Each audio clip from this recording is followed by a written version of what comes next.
మరొకటి corporation Kothagudem corporation. So Kothagudem కూడా 25 నుంచి 34 కాంగ్రెస్ కు ఇచ్చారు. సో అందులో బీఆర్ఎస్ కు 7 నుంచి 9, సో బీజేపీకి 0. అక్కడ ఏం లేదు, కొత్తగూడెంలో కొంత ప్రభావం చూపలేని పరిస్థితి బీజేపీ. అదే సందర్భంలో సిపిఐ ఎక్కువ. ఇక్కడ ఇంట్రెస్టింగ్ అంశం ఏంటంటే ఇక్కడ సిపిఐ 14 నుంచి 16 డివిజన్లు వశం తీసుకోబోతోంది. సో మొత్తంగా అల్టిమేట్ గా సిపిఐ కాంగ్రెస్ కలుపుకుంటే దాదాపుగా 30 అంటే 45కు పైగా, 45 నుంచి 50 మధ్య కూడా వీళ్ళు రెండు కలిపి అక్కడ ఈ మొత్తం కొత్తగూడెం కార్పొరేషన్ కైవసం చేసుకునే పరిస్థితి కనబడుతోంది. సో అందులో కూడా ఇతరులు 2 నుంచి 4 డివిజన్లు ఇతరులు కూడా అక్కడ గెలిచే అవకాశం ఉందని చెప్పేసి వీళ్ళు చెప్తున్న పరిస్థితి కనబడుతోంది. ఇక మరొకటి చాలా అందరూ ఆసక్తిగా చూస్తా ఉన్నారు, ఇంట్రెస్టింగ్. గత మొత్తంగా కూడా మున్సిపల్ ఎన్నికలు ఎప్పుడైతే ప్రారంభమైనాయో, షెడ్యూల్ వచ్చాయో, అందరూ ఒక కార్పొరేషన్ పైన ఎక్కువ దృష్టి పెట్టిన పరిస్థితి ఉంది. సో అది అందరికి తెలిసిన విషయమే Karimnagar corporation. So Karimnagar corporation ఎవరు వశం చేసుకోబోతున్నారు, చాలా ఇంట్రెస్టింగ్. ఎందుకంటే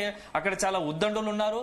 కేంద్ర మంత్రి బండి సంజయ్, అదే సందర్భంలో బీఆర్ఎస్ వర్కింగ్ ప్రెసిడెంట్ సంబంధించి కేటీఆర్ ఉన్నట్టు సొంత జిల్లా కరీంనగర్. అదే సందర్భంలో ఇటు కాంగ్రెస్ పార్టీకి సంబంధించి అత్యంత కీలక నేతలు ఉన్న పరిస్థితి, 3 మంత్రులు ఉన్నారు. సో అల్టిమేట్ గా ఉమ్మడి కరీంనగర్ జిల్లాకు సంబంధించి, అదే కరీంనగర్ సంబంధించి కార్పొరేషన్ ఏ పార్టీ వైపు, ఏ పార్టీకి అనుకూలంగా ఉంది, ఏ పార్టీ గెలిచే అవకాశాలు ఉన్నాయో దానిపైన చాలా మంది ఉదయం నుంచి కూడా మొత్తంగా తమకు అనుకూలంగా ఉన్నారు, వాటిని తెలుసుకునే ప్రయత్నం చేస్తున్నారు. అన్ని పార్టీలు కూడా, ప్రజలు కూడా కరీంనగర్ సంబంధించి ఏం జరగబోతోంది, కరీంనగర్ కార్పొరేషన్ కావచ్చు, కరీంనగర్ మున్సిపాలిటీ, మొత్తంగా ఉమ్మడి జిల్లాలో కరీంనగర్ మున్సిపాలిటీలో ఎవరు విజయం సాధించే అవకాశం ఉన్న దానిపైన ఎక్కువ మంది ఆసక్తిగా ఎదురు చూస్తున్న ఫలితాలపైన చూస్తున్న పరిస్థితి కనబడుతుంది. ఇలాంటి నేపథ్యంలో ఇక్కడ మనకు కనబడుతుంది ఏంటంటే అత్యధికంగా ఇక్కడ ఉన్నటువంటి పరిస్థితిలో మొత్తంగా ఓవరాల్ గా ఇక్కడ కరీంనగర్ సంబంధించి కార్పొరేషన్ లో కాంగ్రెస్ కేవలం 14 నుంచి 16 మాత్రమే గెలుపొందే అవకాశాలు ఉన్నాయని చెప్పేసి, అదే సందర్భంలో బీఆర్ఎస్ కాంగ్రెస్ కు ఈక్వల్ గా సరిసమానంగా దాదాపు అటు ఇటుగా 2 స్థానాలు అటు ఇటుగా 10 నుంచి 12 స్థానాలు బీఆర్ఎస్ గెలుచుకునే అవకాశం ఉండగా, ఇక అల్టిమేట్ గా అక్కడ అందరూ అనుకుంటున్న విషయం, బీజేపీ చాలా యాక్టివ్ గా ఉంది, బీజేపీ చాలా సీరియస్ గా వర్క్ చేసింది. సో బీజేపీకి అవకాశాలు ఉన్నాయి అనుకుంటున్న తరుణంలో ఇక్కడ బీజేపీ 24 నుంచి 29 డివిజన్లు ఏదైతే కాంగ్రెస్ కార్పొరేషన్ సంబంధించి 24 నుంచి 29 డివిజన్లు కైవసం చేసుకునే అవకాశం ఉంది, గెలుపొందే అవకాశం ఉన్నట్టుగా తెలుస్తోంది. అదే సందర్భంలో ఇక్కడ ఎంఐఎం కూడా చాలా కీలకంగా మారుతోంది. ఎంఐఎం కు 6 నుంచి 9 కూడా డివిజన్లు గెలిచే అవకాశం ఉన్నట్టుగా తెలుస్తోంది. సో ఇతరులు 1 నుంచి 3. సో మొత్తంగా ఓవరాల్ గా చూసుకుంటే ఇక్కడ బీజేపీ దాదాపుగా నియర్ బై వస్తుంది. సో పోటాపోటీగా ఇక్కడ ఉన్నటువంటి పరిస్థితుల్లో సో అల్టిమేట్ కరీంనగర్ కార్పొరేషన్ బీజేపీకి అవకాశం ఉంది. సో బీజేపీకి దక్కే అవకాశం ఉందని చెప్పేసి కూడా ఇప్పుడు ఎగ్జిట్ పోల్స్ లో చెప్తున్న పరిస్థితి కనబడతా ఉంది. సో కరీంనగర్ సంబంధించి అందరూ ఊహిస్తున్నట్టుగానే అక్కడ బండి సంజయ్ ప్రభావం, బీజేపీ ప్రభావం చాలా స్పష్టంగా కనిపించింది. ఎందుకంటే ఇటీవల కాలంలో మొత్తంగా మనం చూసుకుంటే రాష్ట్ర వ్యాప్తంగా కూడా, ముఖ్యంగా ఉత్తర తెలంగాణలో బీజేపీ మొదటి నుంచి కూడా రాధాకృష్ణ అంటే బీఆర్ఎస్ గవర్నమెంట్ అక్కడ, అంటే బీఆర్ఎస్ సంబంధించి అక్కడ పార్టీ 3వ డిజిట్ కి పడిపోయింది అనుకోవచ్చా? మొదటి నుంచి కూడా సందీప్ మీరు అన్నట్టుగా అక్కడ ఉత్తర తెలంగాణ ఈ మధ్య కాలంలో మొదటి నుంచి కూడా బీఆర్ఎస్ కు అత్యంత చాలా కీలకమైనది, కంచుకోటగా భావించేది కరీంనగర్, వరంగల్, ఉమ్మడి మెదక్ జిల్లా, నిజామాబాద్ జిల్లా, ఆదిలాబాద్ జిల్లాలో బీఆర్ఎస్ కు పూర్తి స్థాయిలో ఉద్యమం నుంచి కూడా 2 దఫాలు అధికారంలోకి వచ్చిన తర్వాత మొత్తంగా కూడా బీఆర్ఎస్ కు చాలా అనుకూలంగా పట్టున్న ప్రాంతం కంచుకోటగా ఉండేది. కానీ మొన్నటి ఎన్నికల్లో మాత్రం దాని సినిమా మొత్తం మారిపోయింది, సీన్ మొత్తం రివర్స్ అయిందని చెప్పవచ్చు. ఎక్కడైతే అత్యంత కీలకంగా పట్టున్న ప్రాంతంలో ఉత్తర తెలంగాణలోనే బీఆర్ఎస్ కు పెద్ద ఎదురు దెబ్బ తగిలిందని చెప్పవచ్చు. సో మెజార్టీగా చాలా స్థానాలు అక్కడ ఈ మొత్తం ఈ పరిధిలో, ఈ జిల్లాల పరిధిలో స్థానాలు కోల్పోయిన పరిస్థితి ఉంది. సో అక్కడ కాంగ్రెస్ హవా కొనసాగింది, కాంగ్రెస్ తో పాటు ఇటు బీజేపీ కూడా తన పట్టు కొనసాగించింది. ఈ నేపథ్యంలో ఇప్పుడు మరొకసారి అలాంటి పరిస్థితి ఉమ్మడి కరీంనగర్ జిల్లాలో బీఆర్ఎస్ కొంత అట్లాంటి పరిస్థితి మరీ తిరిగి రిపీట్ అవుతుందా అనే ఒక చర్చ కూడా జరగబోతోంది. ఎందుకంటే అయితే కాంగ్రెస్ ఉంటుంది, లేదంటే ఇటు బీజేపీ ఉంటుంది. సో బీఆర్ఎస్ 3rd ప్లేస్ కు పరిమితం అవుతుందా? ఎందుకంటే ఇప్పుడు ఎగ్జిట్ పోల్స్ అన్ని నిజం కావాలని లేదు, but at the same time ground లో ఎలాంటి పరిస్థితి అనేది కొంత అంచనా వేస్తారు. కాబట్టి గతంలో ఇచ్చిన కొన్ని ఇలాంటి ఎగ్జిట్ పోల్స్ కొంతవరకు వాస్తవం అయినప్పటికీ చాలా మటుకు కొంత రివర్స్ అనుకున్న వ్యతిరేక ఫలితాలు కూడా వచ్చిన నేపథ్యంలో, బట్ ఎగ్జిట్ పోల్స్ అనుసరించి ఇప్పుడు చెప్తున్న వాటిలో మాత్రం బీఆర్ఎస్ కొంత గతంలో వచ్చినటువంటి ఏదైతే అసెంబ్లీ ఎన్నికల్లో బీఆర్ఎస్ కంచుకోటలన్నీ కూడా అంటే బీజేపీ కైవసం చేసుకుంటుంది అనుకోవచ్చా?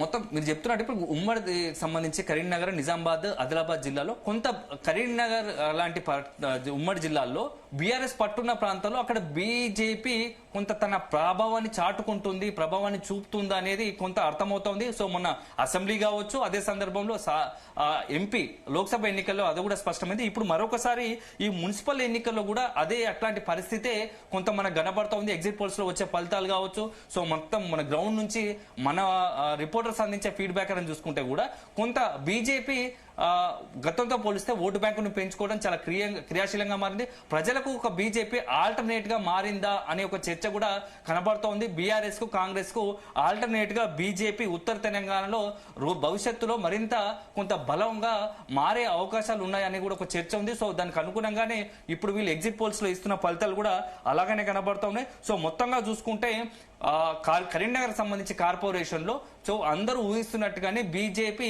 పూర్తి స్థాయిలో అంటే తనకు అనుకున్నటువంటి డిజిట్ మార్కు చేరే అవకాశాలు స్పష్టంగా ఉన్నాయని చెప్పేసి ఇప్పుడు మనకు ఎగ్జిట్ పోల్స్ తర్వాత వచ్చిన దాంట్లో తెలుస్తా ఉంది. ఇక మరొకటి చాలా సేమ్ కరీంనగర్ ఎలా ఆసక్తిగా ఉందో మరొక కార్పొరేషన్ కూడా చాలా ఇంట్రెస్టింగ్ గా ఉంది. ఎందుకంటే ఎంపీ ధర్మపురి అరవింద్ మొదటి నుంచి కూడా చాలా సీరియస్ గా తీసుకొని పనిచేస్తున్న పరిస్థితి కనబడుతున్న నేపథ్యంలో నిజామాబాద్ కార్పొరేషన్ కూడా ఇప్పుడు దాదాపుగా కరీంనగర్ కార్పొరేషన్ లాగానే చాలా ఆసక్తికరంగా మారింది. సో నిజామాబాద్ సంబంధించి ఎలా ఉండబోతా ఉంది అనేది ఒకసారి మనం పరిశీలిస్తే నిజామాబాద్ కార్పొరేషన్ లో 10 నుంచి 16 డివిజన్లు కాంగ్రెస్ పార్టీ గెలుచున్నట్టుగా ఈ ఎగ్జిట్ పోల్స్ చెప్తా ఉంది. సో బీఆర్ఎస్ కేవలం 2 నుంచి 4 డివిజన్లు మాత్రమే నిజామాబాద్ కార్పొరేషన్ లో 2 నుంచి 4 డివిజన్లు మాత్రమే బీఆర్ఎస్ గెలిచే అవకాశం ఉందని చెప్తుండగా ఇక బీజేపీ బీజేపీ దగ్గరకు వస్తే 26 నుంచి 31 స్థానాలు బీజేపీ గెలిచే అవకాశాలు ఉన్నాయని చెప్పేసి ఇక్కడ స్పష్టంగా ఇక్కడ ఎగ్జిట్ పోల్స్ లో చెప్తా ఉన్నారు. అదే సందర్భంలో ఎంఐఎం 8 నుంచి 12 డివిజన్లు గెలుచుకునే అవకాశం కనబడుతోంది. సో ఇక ఇతరులు 1 నుంచి 2 స్థానాలు. సో అల్టిమేట్ గా ఇక్కడ కూడా చూసుకుంటే మెజార్టీ సీట్లు నిజామాబాద్ కార్పొరేషన్ లో బీజేపీ కైవసం చేసుకోబోతా ఉంది.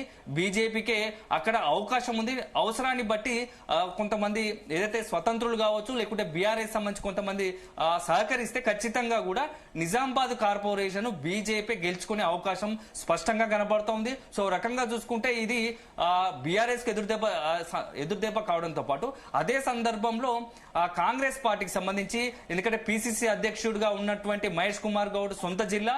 సో అందులో నిజామాబాద్ కార్పొరేషన్ సంబంధించి ఫలితం ఇప్పుడు ఎగ్జిట్ పోల్స్ చూపిస్తున్న ప్రకారం చూస్తూ ఉంటే బీజేపీకి చాలా అనుకూలంగా ఉంది. బీజేపీ దాదాపుగా అక్కడ కార్పొరేషన్ కైవసం చేసుకునే అవకాశాలు ఉన్నాయని కూడా స్పష్టంగా కనబడుతున్న పరిస్థితి కనబడుతోంది. సో మొత్తంగా ఇప్పుడున్నటువంటి పరిస్థితుల్లో 7 కార్పొరేషన్లో కరీంనగర్ నిజామాబాద్ ఖచ్చితంగా బీజేపీకి అనుకూలంగా ఉన్నాయని చెప్పేసి వార్తలు వస్తున్న పరిస్థితి కనబడుతున్న నేపథ్యంలో ఎగ్జిట్ పోల్స్ కూడా దాదాపుగా ఏదైతే వస్తున్న ప్రచారంతో మన రిపోర్టర్ నుంచి వచ్చే ఫీడ్బ్యాక్ కావచ్చు ఇతరత్ర వర్గాల నుంచి వస్తున్న ఫీడ్బ్యాక్ అని చూసుకుంటే దాదాపుగా అలాంటి ఫలితాలే రిఫ్లెక్ట్ అయ్యే అవకాశం కూడా కనబడుతూ ఉంది. సో కరీంనగర్ నిజామాబాద్ పూర్తిగా బీజేపీ కైవసం చేసుకునే పరిస్థితి కనబడతా ఉంది. సో అల్టిమేట్ గా ఏదైనా అనూహ్యం జరిగితే తప్ప సో మొత్తంగా నిజామాబాద్ కార్పొరేషన్ కరీంనగర్ కార్పొరేషన్ రెండు బీజేపీకి ఖాతాలో పడే అవకాశాలు స్పష్టంగా కనబడుతున్నాయని చెప్పవచ్చు. సో ఇక next corporation Nalgonda corporation. So Nalgonda జిల్లాకు సంబంధించి మొన్నటి అసెంబ్లీ ఎన్నికల్లో గతం నుంచి కూడా కాంగ్రెస్ కు ఒక రకంగా ఉమ్మడి నల్గొండ జిల్లా కంచుకోట లాంటిదే. ఎందుకంటే ఉద్దండులు ఉన్న పరిస్థితి. సో ఎప్పటి నుంచో కూడా కాంగ్రెస్ పార్టీకి దశాబ్దాల కాలంగా కూడా నల్గొండ జిల్లా అనేది ఒక రకంగా పెట్టని కోట. సో మొత్తంగా కూడా అట్లాంటి ఉమ్మడి నల్గొండ జిల్లాలో కాంగ్రెస్ మరొకసారి తన ఏదైతే నల్గొండ కార్పొరేషన్ లో కూడా అదే సీన్ రిపీట్ చేస్తోంది. సో అదే చరిత్ర మరొకసారి ఎందుకంటే నల్గొండ కార్పొరేషన్ కాంగ్రెస్ కైవసం చేసుకునే అవకాశాలు ఎక్కువగా ఉన్నాయి. సో అడ్వాంటేజ్ ఉందని చెప్పేసి కూడా ఇప్పుడు ఎగ్జిట్ పోల్స్ లో తెలుస్తున్న పరిస్థితి. దాదాపుగా నల్గొండ కార్పొరేషన్ లో 21 నుంచి 26 స్థానాలు కాంగ్రెస్ 21 నుంచి 26 డివిజన్లు కాంగ్రెస్ గెలుచుకునే అవకాశం ఉందని చెప్తా ఉండగా ఇక బీఆర్ఎస్ కేవలం 8 నుంచి 12కు మాత్రం పరిమితం అవుతోంది.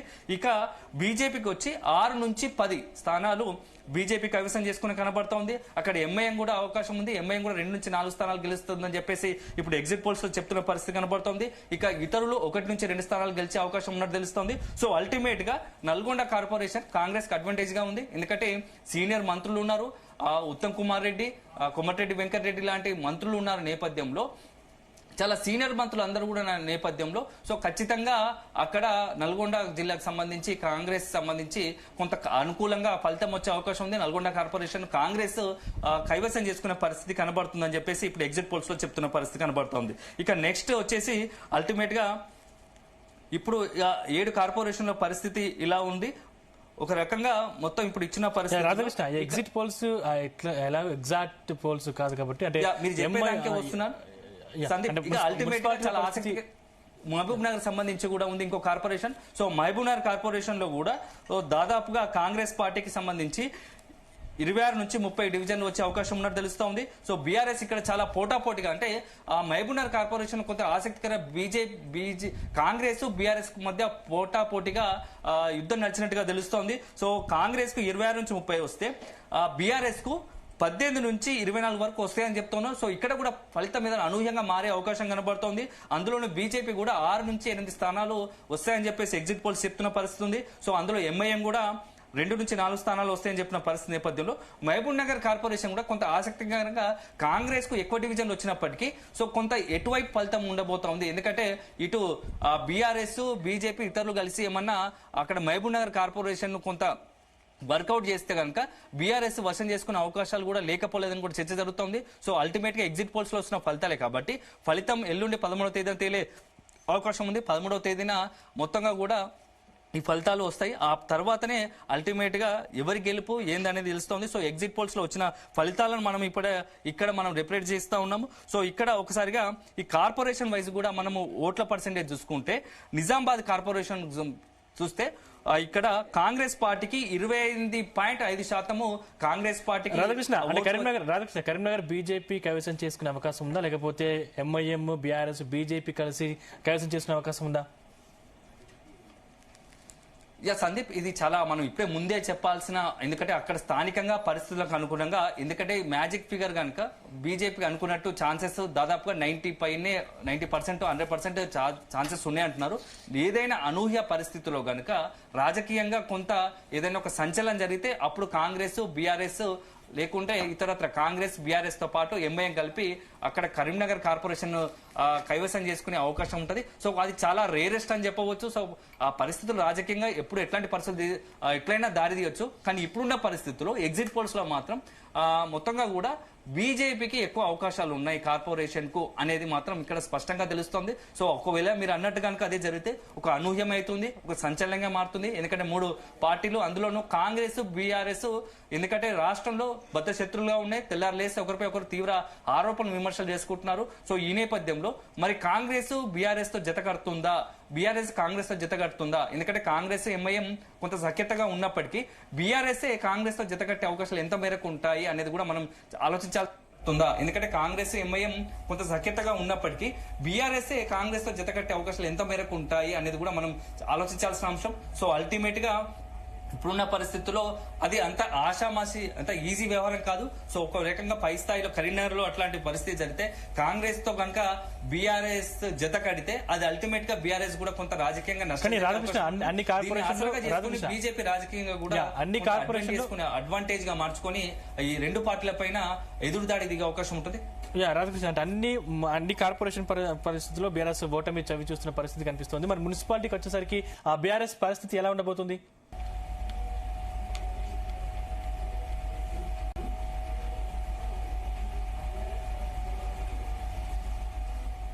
నేపథ్యంలో కొంత మొత్తం ఇప్పుడు వచ్చిన వాటిలో చూస్తుంటే దాదాపు కార్పొరేషన్ మున్సిపాలిటీలో కొన్ని చోట్ల 2వ స్థానానికి మరి కొన్ని చోట్ల 3వ స్థానానికి పరిమితమైన పరిస్థితి కనబడుతోంది. ఓ రకంగా ఎందుకంటే బీఆర్ఎస్ కి ఇటీవల కాలంలో వరుసగా జరుగుతున్న 2వ స్థానానికి మరి కొన్ని చోట్ల 3వ స్థానానికి పరిమితమైన పరిస్థితి కనబడుతోంది. ఓ రకంగా ఎందుకంటే బీఆర్ఎస్ కి ఇటీవల కాలంలో వరుసగా జరుగుతున్న పరిణామాలు కావచ్చు, అసెంబ్లీ ఎన్నికల తర్వాత జరుగుతున్న పరిణామాలు, అసెంబ్లీ ఎన్నికలు, పార్లమెంట్ ఎన్నికలు, సో ఉప ఎన్నికలు 2 ఉప ఎన్నికలు కంటోన్మెంట్ కావచ్చు.